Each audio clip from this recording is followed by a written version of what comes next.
À l'occasion d'Octobre Rose, nous sommes allés rendre visite au Dr Maille, coordinateur de DOC65.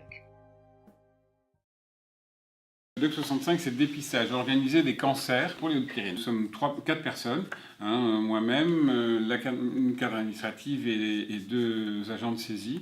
On a un logiciel métier dans lequel on rentre les données et notre travail ne s'arrête pas à simplement inviter les gens, on fait un suivi de ces dossiers. Et donc on est une structure qui est identique dans tous les départements français et on est chargé d'inviter les dames entre 50 ans et 74 ans révolus. On les convie tous les 2 ans à faire un dépistage organisé, c'est-à-dire que c'est à faire une mammographie. Cette mammographie est lue par 2 radiologues, le radiologue chez qui on va faire la mammographie, elle nous est ensuite envoyée, elle est relue par un 2e radiologue qui est toujours différent du premier et qui va augmenter l'expertise de l'analyse de manière à dépister des toutes petites lésions, de façon à ce qu'on puisse effectuer un suivi. Pour ce qui est des Hautes-Pyrénées, on a une population de femmes d'entre 50 et 74 ans qui représente à peu près 38 000 femmes. Ces 38 000 femmes sont invitées sur un intervalle de 2 ans, tous les 2 ans, à faire cette mammographie. Par an, on découvre environ 70 à 90 cancers du sein grâce au dépistage. C'est le dépistage qui va révéler qu'il y a une image suspecte. Et il y a environ 1000 femmes chaque année qui sont positives et pour lesquelles on fait un suivi.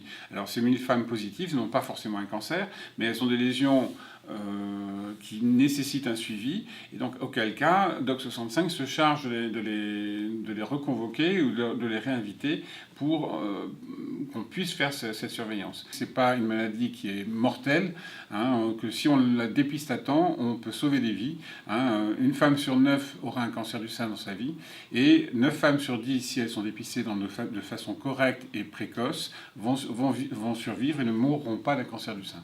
Depuis qu'on fait ce suivi, depuis 2003, ce qu'on constate, c'est que les tumeurs découvertes sont de plus en plus petites, donc les pronostics sont de mieux en mieux. On commence à observer une baisse de la mortalité, mais elle serait encore plus prononcée si toutes les femmes des Hautes-Pyrénées faisaient ce dépistage. Le fait que les dames ne fassent pas le dépistage, c'est essentiellement parce qu'elles ont peur de l'annonce du diagnostic. Elles ont peur qu'on leur dise « mais madame, vous avez quelque chose de grave, il faut vous faire opérer, etc. » Et c'est souvent ça qui les retarde.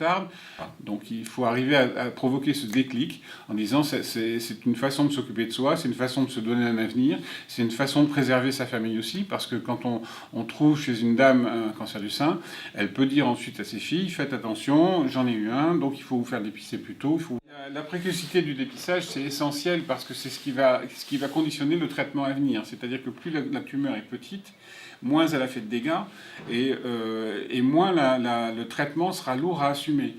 Par exemple, si on tombe sur des micro-cancers, des cancers in situ, on n'enlève que la zone malade en prélevant un petit peu autour de la tumeur de manière à être en tissu sain.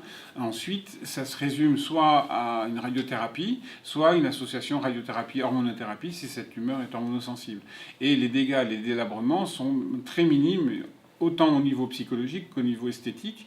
Et surtout, on peut éviter, grâce à ça, les chimiothérapies qui sont souvent difficiles à supporter. Je suis allée me faire dépister, j'avais un cancer, j'étais guérie. Alors mesdames, allez vous faire dépister.